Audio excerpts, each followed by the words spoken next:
அதிமுகவா பாஜகவா? தமிழ்நாட்டில் முக்குலத்தோர் வாக்குகள் யாருக்கு கிடைக்கும்? தமிழ்நாட்டில் 2 ஆண்டு இடைவெளியில் தேர்தல் கூட்டணி கணக்குகள் முற்றிலுமாக மாறிப் போய்விட்டிருக்கின்றன. 2019 நாடாளுமன்ற தேர்தல், 2021 சட்டமன்ற தேர்தல் ஆகியவற்றில் ஒரே அணியாக இருந்த அதிமுகவும் பாஜகவும் தற்போது தனித்தனியாக களம் காண்கின்றன.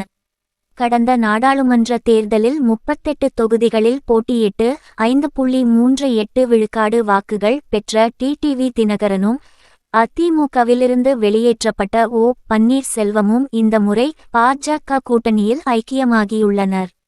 இவர்கள் மொத்தமாக 3 தொகுதிகளில் மட்டுமே களமிறங்குகின்றனர். அம்மா மக்கள் முன்னேற்றக் கழகம் கடந்த தேர்தலில் தென் மாவட்டங்களில் பெற்ற வாக்குகளில் கணிசமானவை முக்குலத்தோர் சமுதாய வாக்குகள். இந்த முறை அந்த வாக்குகள் தினகரன் ஓபிஎஸ் மூலமாக பாஜக கூட்டணிக்கு கிடைக்குமா அல்லது முக்குலத்தோர் கட்சி என்ற அரசியல் அரங்கில் பேசப்படும் அளவுக்கு அதிமுக வாக்கு வங்கியாக இருந்த அவர்கள் எடப்பாடி கே பழனிசாமி தலைமையிலான அதிமுகவிற்கு வாக்களிப்பார்களா? தமிழ்நாட்டின் தேர்தல் களம் இந்த முறை 4 முனை போட்டியாக அமைந்திருக்கிறது.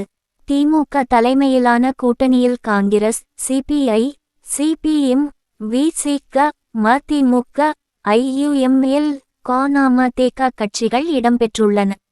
அதிமுக கூட்டணியில் தேமுதிக, எஸ்டிபிஐ, புதிய தமிழகம் ஆகிய கட்சிகளும், பாஜக கூட்டணியில் பாமக, அமமுக, தமாக, புதிய நீதி கட்சி, ஐஜேகே ஆகிய கட்சிகளும் உள்ளன. நாம் தமிழர் கட்சி வழக்கம் போல் தனித்தே போட்டியிடுகிறது. வட தமிழ்நாட்டில் வன்னியர் சமூக வாக்கு வங்கியை கணிசமாக கொண்டிருக்கும் பாட்டாளி மக்கள் கட்சியும், தென் மாவட்டங்களில் பரவலாக உள்ள முக்குலத்தோர் சமுதாயத்தினரிடையே செல்வாக்கு பெற்றவர்களாக கருதப்படும் தினகரன், ஓபிஎஸ் ஆகியோரும் வலு சேர்ப்பார்கள் என்று பாஜக கருதுகிறது. முக்குலத்தோர் சமூக மக்கள் மதுரை, தேனி, சிவகங்கை, திருநெல்வேலி, விருதுநகர், இராமநாதபுரம் மாவட்டங்களில் பரவலாக வாழ்கின்றனர். தமிழ்நாட்டின் பிரதான கட்சிகளான திமுக, அதிமுக கட்சிகளை பொறுத்தவரை அதிமுகவிற்கே முக்குலத்தோர் வாக்கு வங்கி அதிகம்.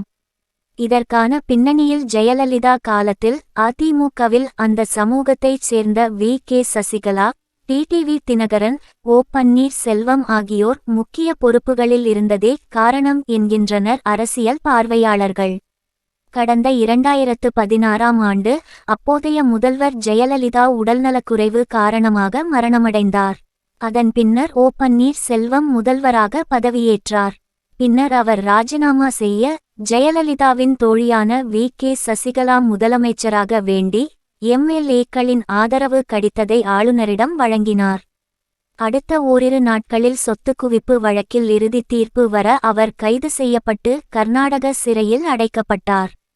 அடுத்தடுத்து நடந்த அரசியல் திருப்பங்களால் எடப்பாடி கே பழனிசாமியை முதல்வராக்கிவிட்டு வி.கே. சசிகலா சிறைக்குச் சென்றார். அதிமுகவில் டிடிவி தினகரன் முக்கிய பொறுப்பில் அமர்த்தப்பட்டார்.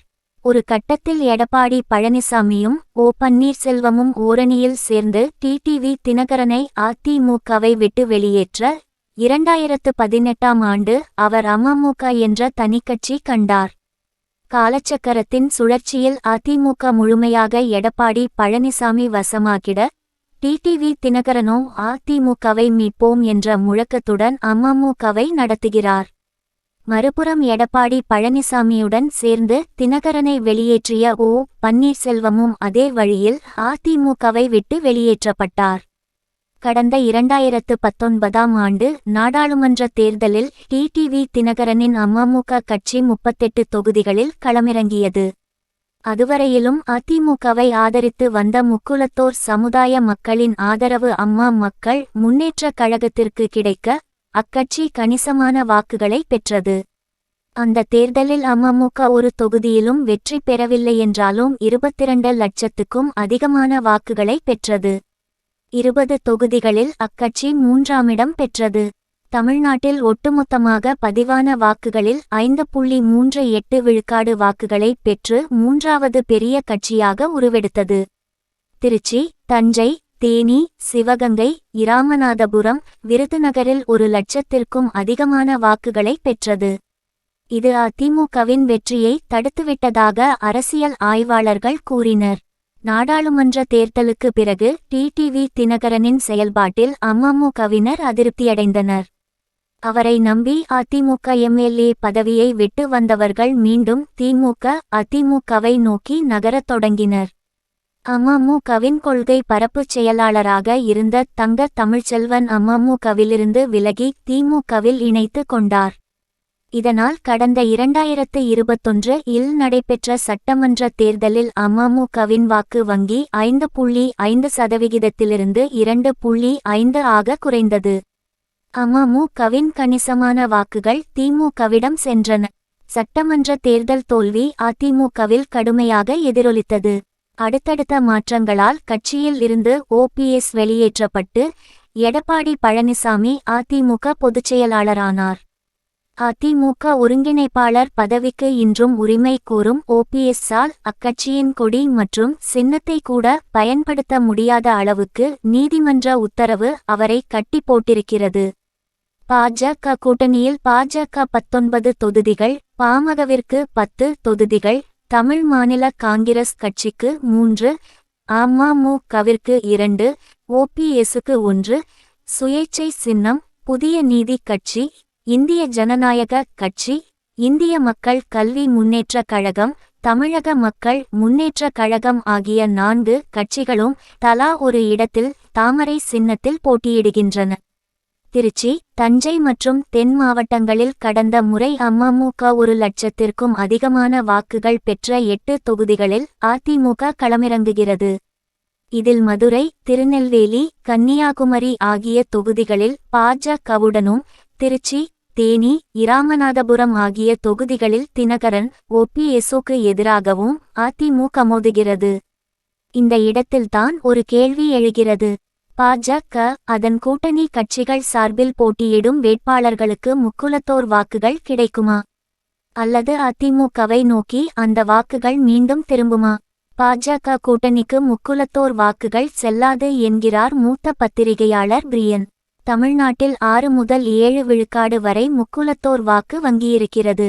அதில் 75 விழுக்காடு அதிமுகவிற்கே கிடைத்து வந்தது. இதற்கு முக்கிய காரணம் அந்த சமூகத்தைச் சேர்ந்த சசிகலா, டிடிவி, ஓபிஎஸ்ஸுக்கு கட்சியில் கொடுக்கப்பட்ட முக்கியத்துவம். ஓ பன்னீர்செல்வமும் எடப்பாடி பழனிசாமியும் ஜெயலலிதா மறைவிற்கு பின்னர் பாஜகவிற்கு ஆதரவாக செயல்பட்ட அதே நேரத்தில் பாஜகவை எதிர்த்த சசிகலாவும் டிடிவி தினகரனும் கைது செய்யப்பட்டு சிறையில் அடைக்கப்பட்டனர் என்பதன் அடிப்படையில் முக்குலத்தோரின் வாக்குகள் சசிகலா, தினகரனை நோக்கியே இருந்தன. இதன் காரணமாகவே 2019ஆம் ஆண்டு நடைபெற்ற நாடாளுமன்ற தேர்தலில் முக்குலத்தோர் வாக்குகள் பெருவாரியாக அமமுக பக்கம் சாய்ந்தன. அந்த தேர்தலில் தினகரன் 5.5% வாக்குகளை பெற்று இருந்தார். அதே நேரத்தில் 7 உட்பிரிவு சாதிகளை இணைத்து தேவேந்திரகுல வேளாளர் என அழைக்கலாம் என பாஜக அரசு சட்டம் கொண்டு வந்தது. தங்களது சமூகத்தை பாஜக கண்டு கொள்ளவில்லை என்ற ஒரு உணர்வும் அந்த சமூக மக்களிடையே இருந்து வருகிறது. இந்த நிலையில் டிடிவி தினகரனும் ஓ பன்னீர்செல்வமும் பாஜக கூட்டணியில் இருந்தாலும் அந்த சமூக வாக்குகள் செல்வதற்கான சாத்தியக்கூறுகள் மிகவும் குறைவாகவே உள்ளன என்றார். தொடர்ந்து பேசிய அவர், முக்குலத்தோருக்கு எதிராக செயல்பட்டு வரும் பாஜகவுடன் இணைந்து தேர்தலில் போட்டியிடுவதால் அந்த சமுதாயத்தைச் சேர்ந்த இளைஞர்கள் மத்தியில் தினகரனுக்கு எதிரான ஒரு மனநிலை உருவாகி இருக்கிறது. எனவே இந்த முறை நாடாளுமன்ற தேர்தலில் அவர்களுக்கான பிரதிநிதியாக தினகரனை பார்க்க மாட்டார்கள். அதே சமயம் இந்த வாக்குகள் அதிமுகவிற்கும் செல்லாது. அதிமுக முன்பு முக்குலத்தோரின் ஆதரவு நிலையில் உள்ள கட்சியாக பார்க்கப்பட்டது. ஆனால் எடப்பாடி பழனிசாமி வருகைக்கு பிறகு அது கொங்கு வேளாளர் ஆதிக்கம் நிறைந்த கட்சியாக பார்க்கப்படுகிறது. எனவே இந்த முறை வாக்குகள் அனைத்தும் பாஜக கூட்டணிக்கும் அதிமுகவிற்கும் செல்லாது. மாறாக அது திமுகவுக்கு கிடைப்பதற்கான வாய்ப்புகள் இருக்கின்றன என்றார். மக்களவைத் தேர்தலில் சாதி ரீதியாக வாக்குகள் செல்லாது என்று கூறுகிறார் மூத்த பத்திரிகையாளர் மணி. தற்பொழுது நடக்க இருப்பது நாடாளுமன்ற தேர்தல்.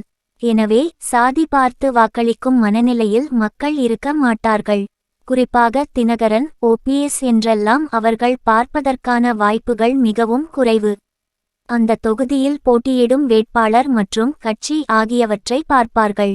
சிலர் சாதி சார்ந்து வாக்களிக்க முயன்றாலும் அதற்கேற்ப அந்த கட்சியினர் அந்த குறிப்பிட்ட தொகுதியில் அந்த சாதியைச் சேர்ந்த வேட்பாளரையே நிறுத்தலாம். கட்சி பிடிக்கவில்லை என்றாலும் கூட சாதியைச் சார்ந்த நபர் நிற்பதால் அதற்கான வாய்ப்புகள் அவர்களுக்கு கிடைக்கும். இந்த முறை ஒரு குறிப்பிட்ட சமூகத்தின் வாக்குகள் பாஜக கூட்டணி நோக்கி நகரும் என கூற முடியாது. தினகரன் 2019 இல் இருந்த அவரது நிலை தற்பொழுது இல்லை. அவர் பாஜகவுடன் இணைந்திருப்பதால் அவருக்கு எந்த அளவிலான வாக்குகள் செல்வது என்பதே கேள்விக்குறியாகவே இருக்கும். எனவே இந்த தேர்தலில் குறிப்பிட்ட சமூகத்தின் வாக்குகள் குறிப்பிட்ட கட்சிக்கு செல்லும் என கூற முடியாது. வாக்காளர்கள் பரவலாக பல்வேறு காரணிகள் அடிப்படையில் தங்களது வாக்கை செலுத்த உள்ளனர் என்றார். முக்குலத்தோர் வாக்கு வங்கியை நிரூபிக்கவே ஓபிஎஸும் தினகரனும் களமிறங்கி இருப்பதாக கூறுகிறார் அரசியல் விமர்சகர் ரவீந்திரன் துரைசாமி. எடப்பாடி பழனிசாமி தலைமையிலான அதிமுக வன்னியர்களுக்கு 10.5 விழுக்காடு இடஒதுக்கீடு வழங்கியதிலிருந்து முக்குலத்தோர் சமுதாயத்துக்கு எதிரான மனநிலையில் கட்சி இருப்பதாகவே அவர்கள் பார்க்கின்றனர். இதனால் டிடிவி தினகரன் ஓபிஎஸ்-க்கு அவர்களின் வாக்குகள் அதிகம் செல்ல வாய்ப்புகள் இருக்கின்றன. பல தொகுதிகளில் நின்றால் வாக்குகள் சிதறக்கூடும் என்பதற்காகவே ஒரு தொகுதியில் போட்டியிடுவதாக தினகரன் முடிவெடுத்து இருந்தார். அதனால்தான் நான் 1 கேட்டேன், பாஜக 2 தொகுதி கொடுத்ததாக அவர் தெரிவித்தார். ஓபிஎஸ் டிடிவி தினகரனும் முக்குலத்தோர் சமூகம் அதிகம் உள்ள பகுதிகளில் களமிறங்கி அதிமுகவிற்கு கடும் போட்டியை கொடுப்பார்கள். சில இடங்களில் அதிமுகவிற்கு டெபாசிட் கூட இழக்க வாய்ப்புகள் உள்ளன. முக்குலத்தோர் வாக்குகள் அதிமுகவிற்கு செல்லாது. மாறாக திமுக, நாம் தமிழர் என பல்வேறு கட்சிகளுக்கு அது பிரியும் என்றார். ஓபிஎஸ்ஸும் டிடிவி தினகரனும் முக்குலத்தோருக்கு என்னத்த செஞ்சு கிழிச்சாங்க என்றும் அவர்கள் இருவரும் முக்குலத்தோர் சமூகத்தின் போர்வையில் இருந்துகொண்டு கொள்ளையடித்ததுதான் மிச்சம் என்றும் மேலும் அவ்விருவரும் கொள்ளையடித்த பணத்தை பாதுகாக்கவும் வழக்குகளிலிருந்து தப்பித்துக்கொள்ளவும் பெண்களுக்கும் அரசியல் சாசனத்துக்கெதிராகவும் செயல்படுகிற பாஜக கூட்டணியில் சேர்ந்துள்ளார்கள் என்றும் இவர்கள் பாஜக கூட்டணியில் சேர்ந்ததின் மூலம் எங்கள் தெய்வம் தேவருக்கே துரோகம் செய்துள்ளார்கள் என்றும் அதனால் அவர்களை தோற்கடிப்போமென தேவர் சமூக இளைஞர்கள் சூளுரைக்கின்றனர். என்னதான் நடக்குமென பொறுத்திருந்து பார்ப்போம்.